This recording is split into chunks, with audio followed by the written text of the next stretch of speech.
Oke, Kisah Rasul 16 ayat ke-19.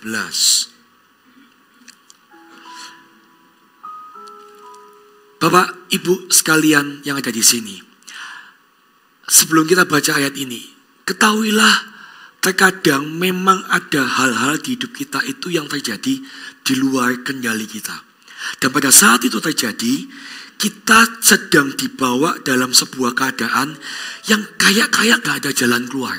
Pernah gak ngalami itu? Entah keuangan, kesehatan, hubungan, apapun itu. Seakan-akan di depan ini kayak, aku mesti ngapain ya? Saya mesti buat apa ya? Saya minta tolong ke siapa ya? Saya harus doa kayak gimana ya?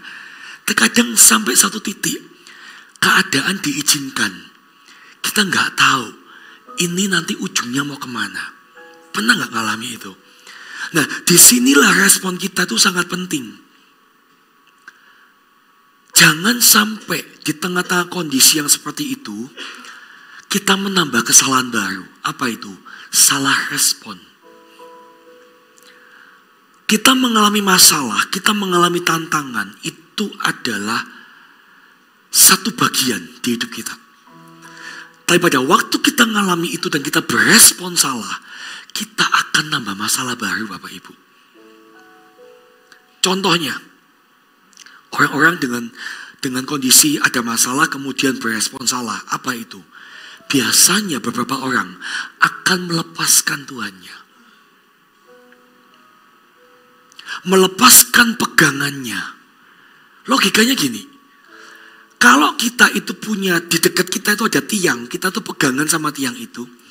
Ketika angin makin kencang, hujan makin lebat, kemudian keadaan makin gak terkendali, harusnya kita pegangan makin kuat. Betul gak? Kita akan segera cari pegangan yang mana pegangan itu lebih kuat dari kita, gak tergoyahkan, dan harusnya gak cukup dipegang, makin kencang kita makin rangkul itu pegangan. Tujuannya apa?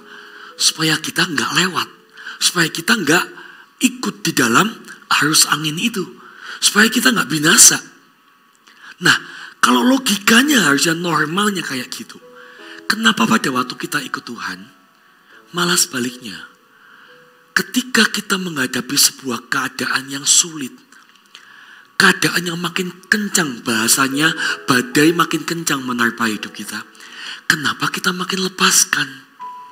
Gak sedikit di antara anak-anak Tuhan yang melepaskan Tuhannya ketika keadaan semakin tidak baik.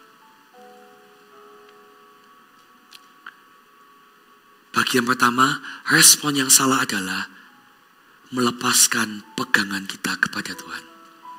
Yang kedua, respon yang salah di tengah-tengah masalah, apa yang biasa kita lakukan?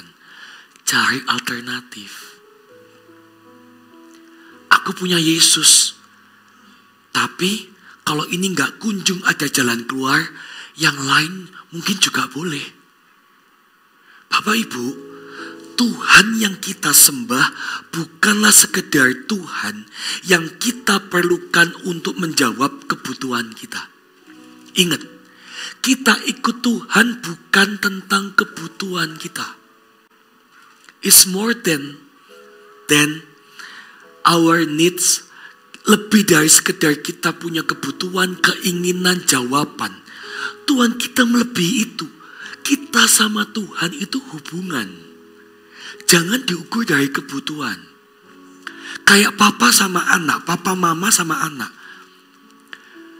Lebih di atas anak butuh papa, dan suatu saat mungkin orang tua juga butuh anak. Lebih dari kata butuh itu, ada satu bagian yang jauh lebih penting. Apa itu? Hubungan. Jadi kita dekat. Kedekatan kita sama orang yang kita kasihi itu bukan diukur butuh atau enggak. Oh, aku lagi enggak butuh kok, ya enggak usah cari. Oh, aku lagi butuh kok, tak deketin. Berarti dengan kata lain, kalau konteksnya kayak gitu, kebutuhan sudah di atas hubungan. Padahal harusnya hubungan itu di atas kebutuhan. Nah ketika konsep orang Kristen ikut Tuhan, kebutuhan di atas hubungan, gak heran ketika dia tidak kunjung dapat jawaban atas kebutuhannya, dia cari alternatif lain. Tuhan catat di Perjanjian Lama, jangan ada padamu Allah lain. Kenapa? Karena Tuhan tahu kecenderungan manusia. Itu adalah melihat Tuhan sebagai jawaban. Memang gak salah, Tuhan adalah jawaban kita. Tapi lebih dari dia ada jawaban kita. Dia itu adalah seorang pribadi yang punya hubungan sama kita. Menurut Anda enak enggak? Punya anak atau punya orang tua? Salah satu lah pokoknya. Ketika kita sudah enggak lagi merasa butuh, ya udahlah. Udah enggak usah. Kau sudah deket-deket lah. Enggak enak kan digituin? Ketika anak sudah mulai besar, punya keputusan, aku udah bisa sendiri kok. Gak usah lah papa, gak usah lah mama. Nanti kalau butuh lagi minta, ada butuhnya, ada butuh masukan atau sesuatu yang papa punya itu kita perlukan, baru datang lagi. Hubungan kayak gitu tuh gak enak. Sama dengan Tuhan. Jangan jadikan Tuhan cuman salah satu alternatif. Tuhan itu satu-satunya. Ketika masalah ada, respon yang salah, yang kedua apa? Cari alternatif. Yesus boleh, atau kalau bisa jadi yang lain juga oke lah. No. Ya. Pak, kalau misalnya gak dapat jawaban gimana Pak? Kalau saya akhirnya saya berujung, maaf kata, nanti akhirnya mati dengan ini. Saya meninggal karena kondisi ini. Bukankah firman Allah mencatat ketika kita mati itu adalah sebuah keuntungan untuk kita. Kenapa keuntung? Karena pada waktu kita mati, detik kita mati meninggal dunia di sini. Detik yang sama di tempat yang lain kita sedang bersama-sama Tuhan di dalam kekekalan. Itu untung. Kenapa?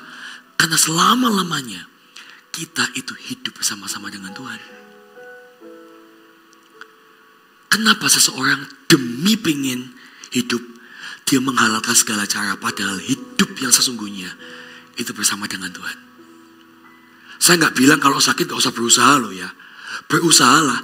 Selama kita masih dikasih nafas, selama kita masih bisa bangun pagi hari ini, tetap mintalah mukjizat. Berdoalah seperti Daud meminta mukjizat. Tapi ketika vonis Tuhan turun atas kita, ketahuilah itu adalah hal yang terbaik yang Tuhan berikan. Dan itu juga yang terbaik untuk kita. Gak perlu kita cari alternatif, hanya pengen sembuh. Buat apa kita memperoleh seluruh dunia kata Alkitab, tapi kehilangan yang utama? Buat apa kita sembuh kalau tidak lagi berjalan dengan Tuhan? Buat apa kita menang dalam penyakit kita ternyata, tapi kita kehilangan apa yang kekal, yaitu keselamatan? Ngerti ya?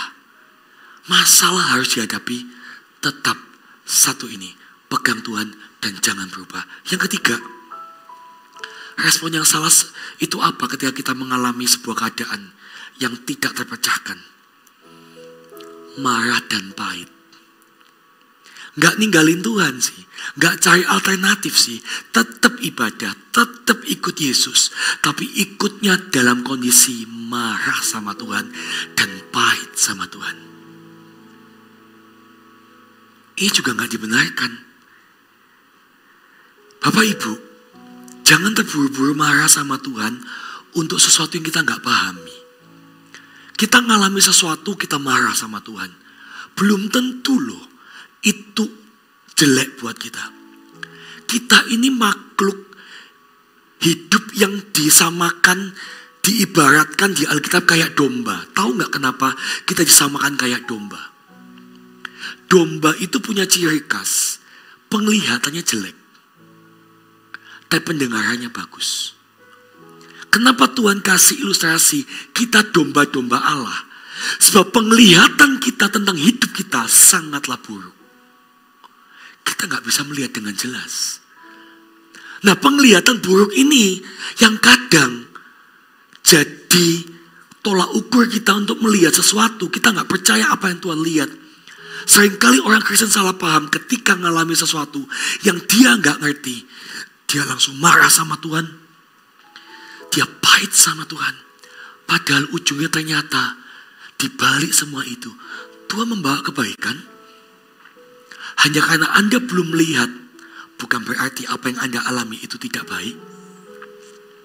Amin. Jadi dengar-dengaran aja dulu sama Tuhan. Sekalipun kita belum melihat, karena memang penglihatan kita itu buruk. Tuhan itu sudah melihat jauh ke depan untuk hidup kita. Percayalah. Amin. Domba yang berjalan tanpa gembalanya pasti sesat. Makanya kalau sudah kita nggak bisa lihat dengan jelas ada sesuatu, saya kasih tips pertama, jangan lepaskan peganganmu pada gembalamu. Jangan cari alternatif, cari gembala yang lain. Kenapa? Karena domba tetap butuh gembala agungnya untuk bisa memahami, melihat, bahkan mengakhiri pertandingan nanti dengan benar. Oke? Saya bagikan 3 poin ini dulu di awal. Dan kemudian kita akan baca Kisah Rasul 16 ini sebagai contoh bahwa ada orang-orang yang juga mengalami masa-masa itu, tapi dia memilih untuk berespon benar di hadapan Tuhannya. Oke? Kisah Rasul 16 ayat 19. Kepala penjara Filipi. Ketika tuan-tuan perempuan itu melihat bahwa harapan mereka akan mendapatkan penghasilan lenyap, mereka menangkap Paulus dan Silas, lalu menyeret mereka ke pasar untuk menghadap penguasa. Setelah mereka membawa keduanya menghadap pembesar-pembesar kota itu, berkatalah mereka, katanya, orang-orang ini mengacau kota kita ini, karena mereka orang Yahudi, dan mereka mengajarkan adat istiadat yang kita sebagai orang Rom tidak boleh menerimanya atau menurutinya. Juga orang banyak bangkit menentang mereka. Lalu pembesar-pembesar kota itu menyuruh mengoyakkan pakaian dari tubuh mereka dan mendera mereka. 23. Setelah mereka berkali-kali didera, mereka dilemparkan ke dalam penjara. Kepala penjara diperintahkan untuk menjaga mereka dengan sungguh-sungguh. Berhenti sampai di sini dulu. Ayat 19 sampai 23 ini menceritakan keadaan Paulus. Paulus ini bersama dengan partnernya namanya Silas sedang memberitakan firman Tuhan, ajaran tentang Yesus di kota Filipi. Nah, ketika dia mengajarkan itu, kemudian diikuti dengan tanda-tanda mukjizat, banyak orang mengikuti Paulus. Beralih yang dulunya penyembah berhala, satu persatu mengikuti Paulus dan Silas. Dikatakan di ayat 19, ketika tuan-tuan perempuan itu, siapa mereka? Jadi ada penenung-penenung, ada dukun-dukun dari yang dibayar oleh orang-orang kaya zaman itu, yang bisa menghasilkan dan mengikuti mereka. Banyak pengikutnya. Nah, ketika Paulus dan Silas tiba di situ, satu-satu bertobat ceritanya. Nah, kalau pengikutnya makin dikit, kemudian pekerjaan-pekerjaan tuannya jadi nggak berhasil, rugi kan? Saya pendapatan nggak masuk, nggak banyak. Disitulah mereka akhirnya membuat sebuah cerita dan gerakan untuk menangkap Paulus dan Silas. Dari ayat 19 dan 23 ini, kita bisa belajar satu nilai. Apa itu? Kita dipanggil untuk melakukan sesuatu yang mendatangkan pujian dari Allah, bukan sesuatu yang mendatangkan pujian dari manusia. Saya ulang, kita itu punya panggilan, kita tuh dipanggil untuk melakukan sesuatu yang mendatangkan pujian dari Allah, bukan dari manusia. Paulus tahu ketika dia beritakan Injil di tempat seperti ini, pasti akan ada resistensi atau pertentangan. Pasti akan ada pergolakan, pasti akan ada permusuhan, pasti akan ada perlawanan. Itu resiko. Tapi Paulus dan Silas tetap melakukan apa yang mendatangkan pujian dari Allah.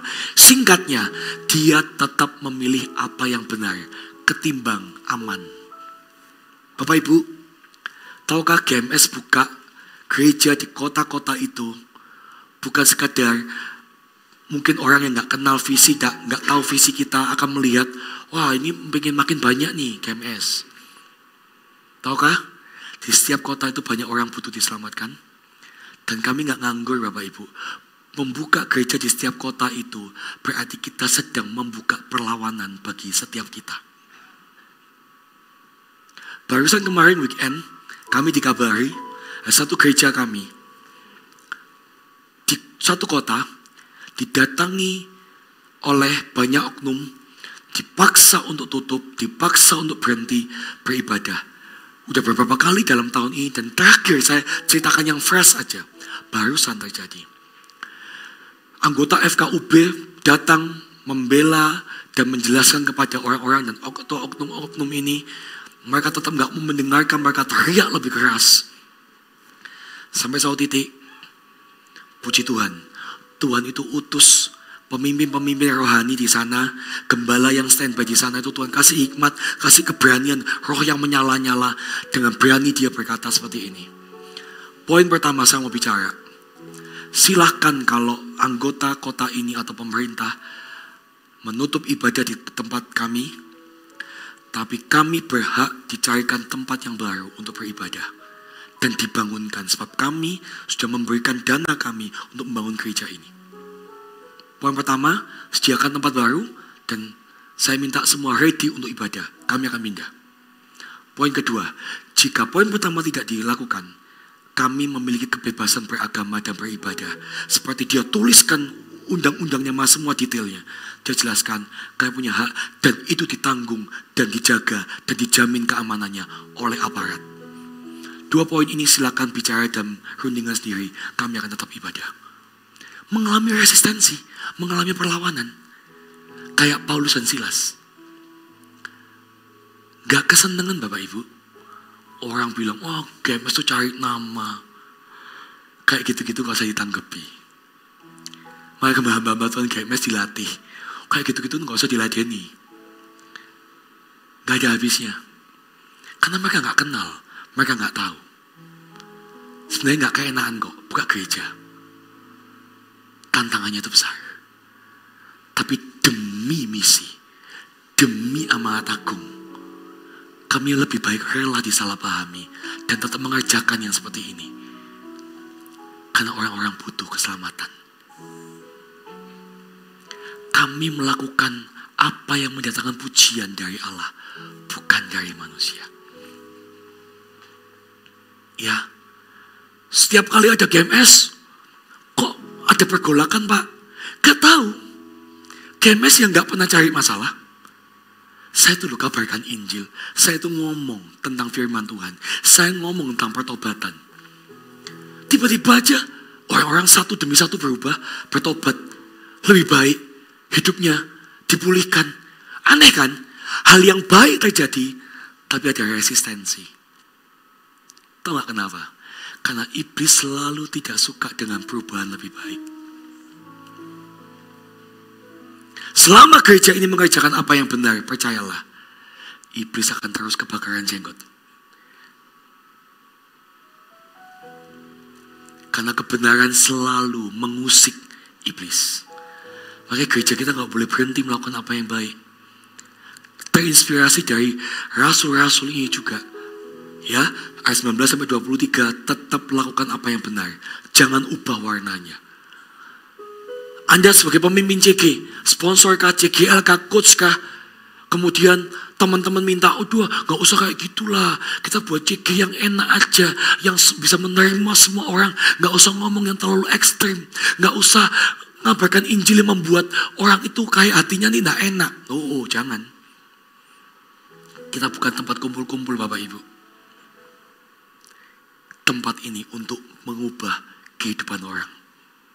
Amin. Yang kedua, di ayat 24. sesuai dengan perintah itu, kepala penjara memasukkan mereka ke ruang penjara yang paling dalam, paling tengah, dan membelenggu kaki mereka dalam pasungan yang kuat. 25. Tetapi kira-kira tengah malam Paulus dan Silas berdoa dan menyanyikan puji-pujian kepada Allah, dan orang-orang hukuman lain mendengarkan mereka. Ayat 24-25 saya jelaskan. Ayat 24 itu kondisi yang sangat ditekankan. Mereka dimasukkan dalam penjara yang paling tengah, dibelenggu, dipasung. Intinya gini, dalam kondisi seakan-akan mau ditekankan di ayat 24 ini. Ini kondisi penjara yang paling dalam, yang paling susah untuk keluar. Kalau masalah, itu masalah yang skalanya paling susah. Oke? Gak nanggung. Kalau sakit, sakitnya yang paling parah. Oke? Terkadang itu diizinkan sama kita. Kenapa? Semakin masalah itu besar, Anda dan saya harus belajar untuk bisa melihat dari sisinya Tuhan. Berarti semakin besar kemungkinan untuk kemuliaan Allah dicurahkan. Orang semakin lihat balas, semakin gak mungkin ini punya jalan keluar. Semakin punya potensi nama Tuhan dimuliakan melalui apa yang kita alami. Sampai orang bilang ini gak mungkin. Tapi ketika itu ada jawaban, orang akan lihat ini Tuhan. Saya pernah cerita ya, berapa lama yang lalu, satu anggota keluarga kami, keluarga besar kami, kakaknya papa, cicenya papa yang paling besar, itu bertobat karena melihat kondisi mama saya nggak mungkin pulang sembuh.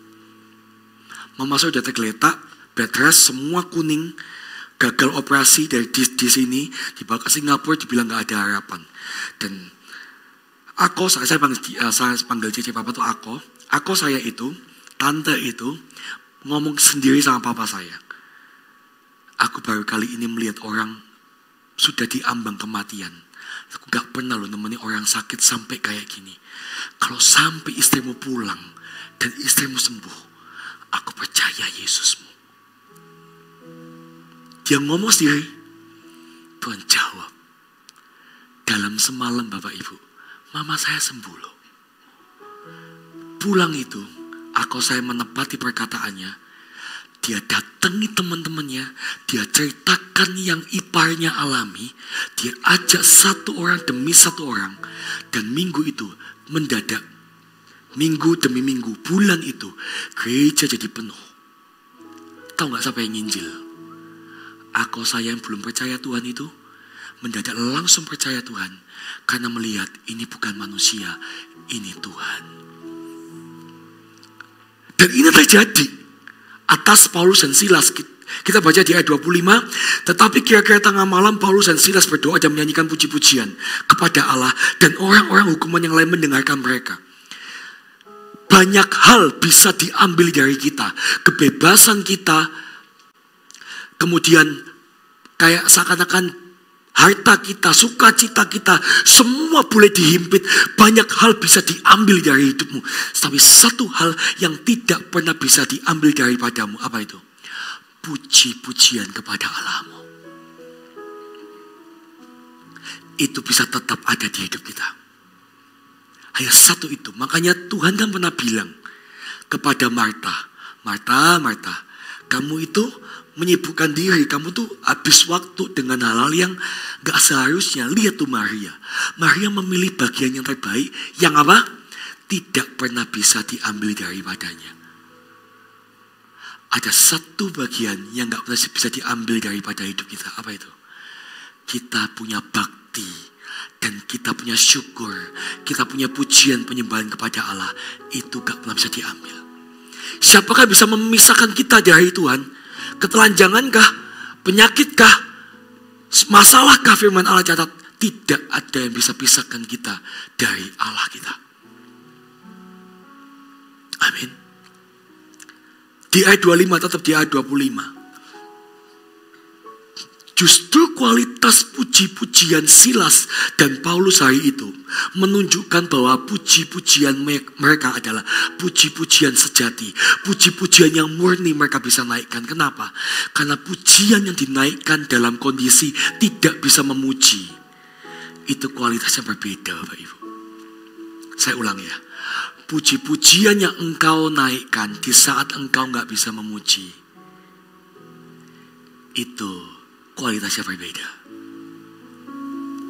Suatu ketika, awal tahun kemarin, Anda tahu ya, saya sempat gak bisa ngomong.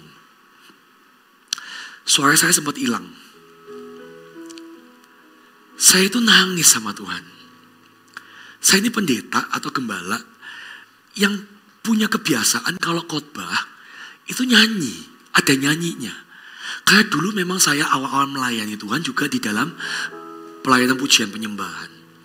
Jadi pujian penyembahan itu kayak saya nggak bisa, nggak diadakan.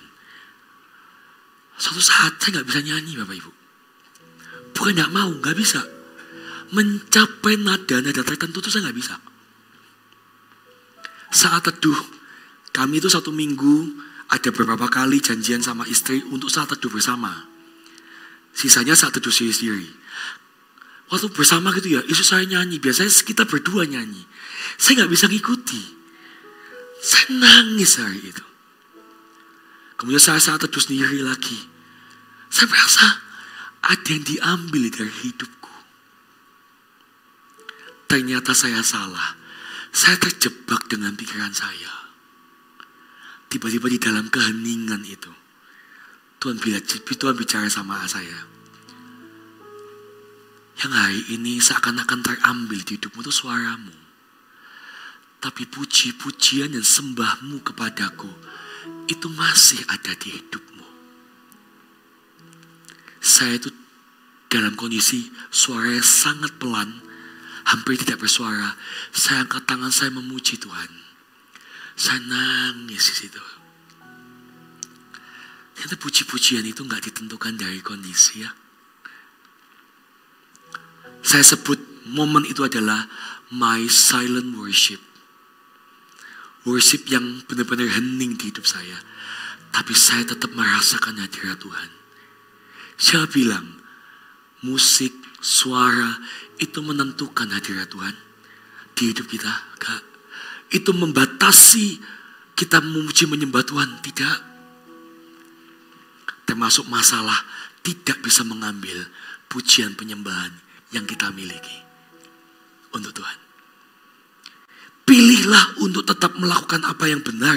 Sekalipun keadaan yang kita alami tidak punya alasan untuk kita bisa memuji. Pilihlah untuk tetap bisa memuji sekalipun keadaan kita tidak ada alasan untuk kita bisa memuji. Kalau ditanya, apa alasanmu tetap bersyukur? Apa alasanmu tetap memuji Tuhan? Seandainya Anda cari semua alasan, itu tidak ada.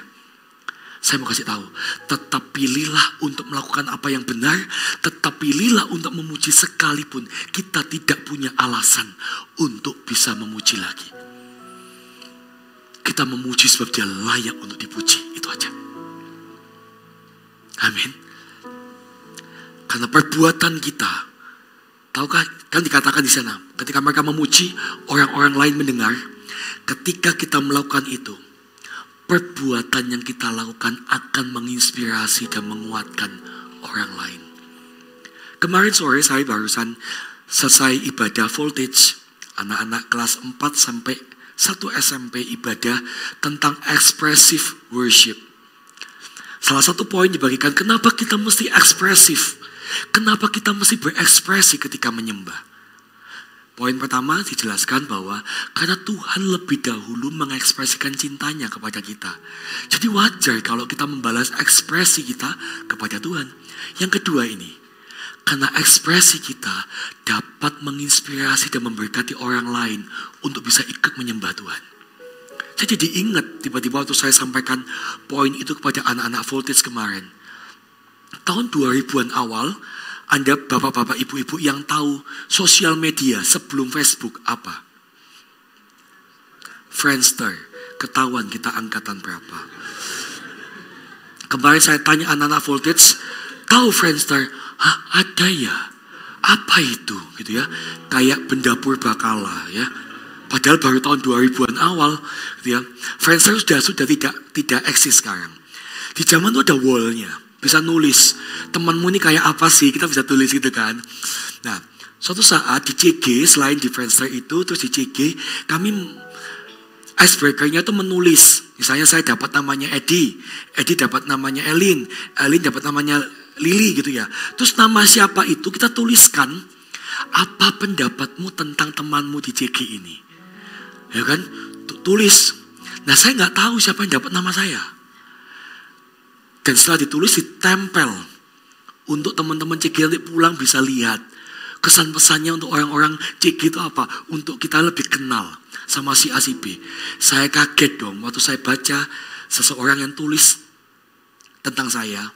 Dia bilang gini, saya itu paling belajar dari Aan adalah bagaimana dia menyembah Tuhan. Saya itu baru saja masuk 3-4 bulan di gereja itu, di GMS Surabaya. Terus dia bilang, ketika Aan worship, itu membuat aku pengen worship. Cuman itu kata-katanya. Jadi dibingungkan. Saya kan gak pernah bercermin ya kalau worship ya. Saya gak tahu wajah saya, mimik saya kayak worship kayak apa. Kan gak mungkin saya worship sambil ngaca. Kan gak mungkin. Saya nyembah di gereja, nyembah aja di CG juga gak ada cermin. Gitu loh. Saya gak tahu wajah saya. Kemudian bahasa tubuh saya ketika nyembah Tuhan. Saya gak lihat, saya gak perhatikan. Tapi orang lain yang tahu kan. Dia bilang, ketika dia nyembah, itu buat aku pengen nyembah. Ternyata apa yang kita lakukan itu tidak hanya buat Tuhan dan kita, tapi juga bisa berdampak untuk orang lain. Termasuk puji-pujian yang Paulus Silas naikkan ini. Itu bisa menginspirasi. Mereka yang lain di penjara mungkin mereka sudah putus asa. Mereka yang mungkin seumur hidup di penjara di situ. Mereka nggak tahu bagaimana harus melanjutkan hidupnya, keluarganya kayak apa. Tiba-tiba mungkin mereka bernyanyi di penjara itu. Ini kunci apa? Saya nggak tahu kunci Inggris ada. Kunci E, coba C. Lagu yang saya minta tadi kunci apa? G, oke. Memang kalau jago itu enak. G, saya nggak tahu ya. Ketinggian ya. Buat saya D, E aja. Oke. Seberapa ya? Oh, kerendahan lah itu. Ya udahlah G aja lah. Tolong mic-nya, tolong sambung kalau suara saya putus di tengah-tengah, nggak nyampe nadanya ya. Di hadiratmu aku puas. Di hadiratmu, masih lumayan lah ya suaranya. Aku bebas. Di hadiratmu ada terang kehidupanku. Pernyataan kuasa kekuatanmu. Di hadiratmu ku datang persembahkan lagu di hadapan Rajaku. Mungkin Paulus dan Silas gak tahu, udah dipukuli, bingung mau ngakuin apa. Dia sepakat, udah kita doa aja, naikkan pujian itu. Di sana ada orang di penjara seumur hidup. Di situ ada yang menunggu mungkin hukuman matinya. Di situ yang baru gak tahu, dia gak diperlakukan gak adil, dia tiba-tiba dipukuli aja, ditangkap tanpa sebuah pengadilan yang jelas. Banyak orang terpuruk di situ. Tiba-tiba dia naikkan, di hadiratmu aku puas. Orang-orang lain dengarkan, gak tahu, mungkin bukan orang Kristen, gak tahu lagu itu.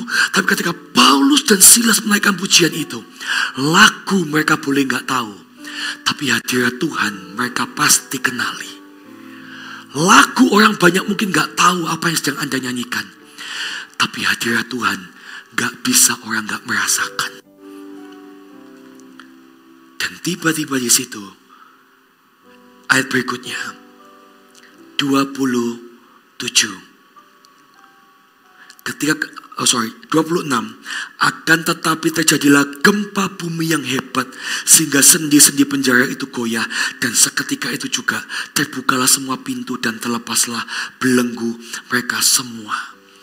Ketika kita lakukan bagian kita, puji-pujian kepada Allah, tahukah? Puji-pujian, sorak-sorai kita di hadapan Tuhan itu membukakan dan mendatangkan mukjizat. Mukjizat itu bagian Tuhan. bagian kita itu praise Him. When you win, praise Him. When you lose, praise Him. Ketika Anda menang, pujilah Dia. Ketika Anda kalah, pujilah Dia. Karena ketika Anda tetap memuji dalam segala keadaan itu, kalah pun Tuhan bisa buat mukjizat supaya Anda bisa melewati itu dan mengalami kemenangan yang lebih besar. Gak ada yang tahu. Mereka gak tahu. Mereka mungkin gak kepikiran akan terjadi gempa kayak gitu. Gempa yang dahsyat sampai semua pintu, kunci-kunci itu lepas. Itu kayak gak mungkin. Gempa itu biasanya sebelum gembok lepas, harusnya penjara runtuh dulu. Betul gak? Dikata gempanya dahsyat. Tapi Tuhan buka itu spesifik. Tuhan suruh malaikatnya, kasih gempa yang dahsyat sampai pintunya dan gemboknya semua buka. Tapi jangan roboh ya, nanti mati semua. Aneh kan? Kalau gempa dahsyat pasti roboh harusnya. Sebelum pintu dan gembok itu terbuka. Tapi yang dibukakan itu adalah pintunya. Itu Tuhan. Tuhan bisa melakukan yang spesifik untuk menolong kita. Sebab hati dan respon kita benar ketika kita menghadapi situasi itu. Amin. Gak tahu cara kerjanya kayak apa, itu bukan bagian kita. Tapi senantiasa percayalah, Tuhan akan kerjakan bagiannya. 27. Ketika kepala penjara itu terjaga dari tidurnya dan melihat pintu-pintu penjara terbuka, ia menghunus pedangnya hendak membunuh diri karena ia menyangka bahwa orang-orang hukuman itu telah melarikan diri. Tetapi Paulus berseru dengan suara nyaring katanya, "Jangan celakakan dirimu, sebab kami semua masih ada di sini." Kepala penjara itu menyuruh membawa suluh, lalu berlari masuk dan dengan gemetar tersungkurlah ia di depan Paulus dan Silas.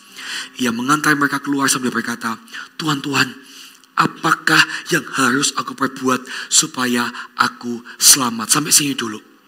Tahukah ketika itu terjadi, ketika mukjizat terjadi di dalam hidup kita, melalui masalah kita, mukjizat Allah nyata, kebesaran Allah dinyatakan, itu akan membuat kegentaran yang dari Allah menyertai hidupmu. Tiba-tiba orang melihat tuh kayak disungkan. Kenapa? Karena melihat Tuhan itu besar di hidupmu. Ini napi, ini ditangkap, ini dipukuli. Tapi tiba-tiba kepala penjara ketika melihat itu, datanglah dia dengan takut dan gentar. Karena kegentaran yang dari Allah menyertai anak-anak Allah. Gak berhenti di situ Bapak Ibu.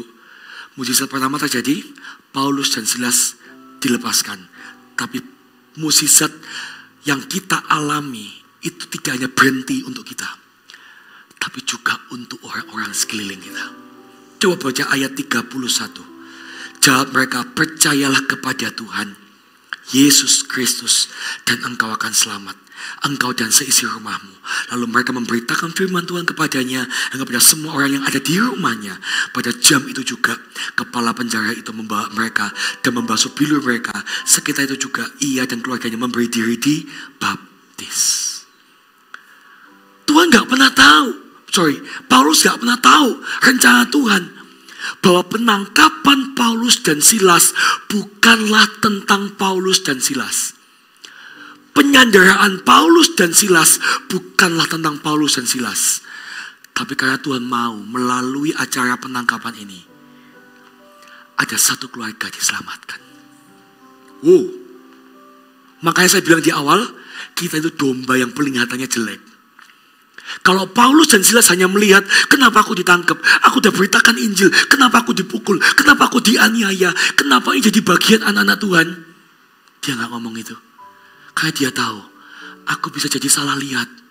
Penglihatanku jelek.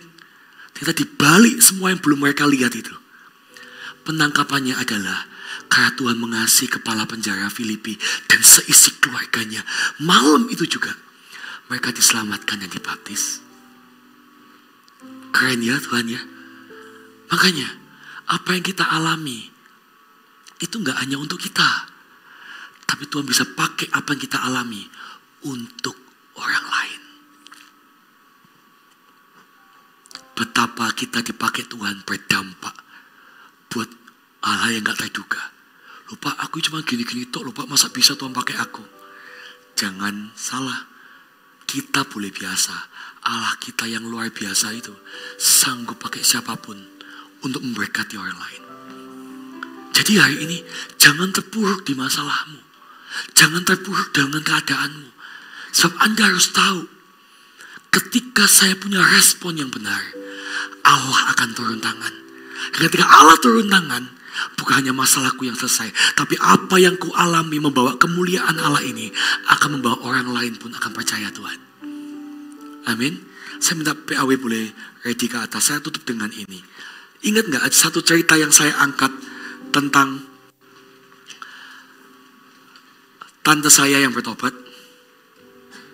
Mama saya itu malpraktek Bapak Ibu. Saya gak usah sebutkan kotanya mana dan rumah sakit mana ya. Mama saya itu malpraktek. Jadi ketika papa mama saya di Singapura, dokter Singapura kasih dukungan penuh untuk kami kembali ke Indonesia.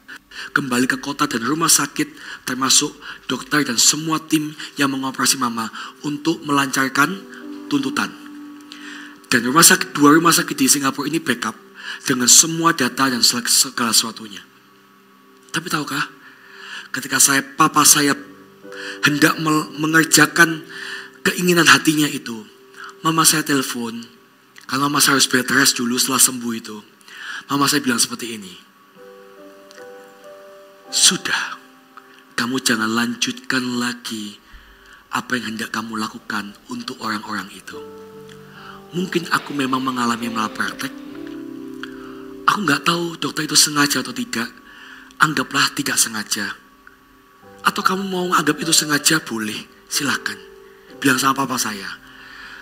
Tapi semua ini seandainya sengaja pun, yang ku alami ini tidak berhenti hanya untuk aku alami mukjizat.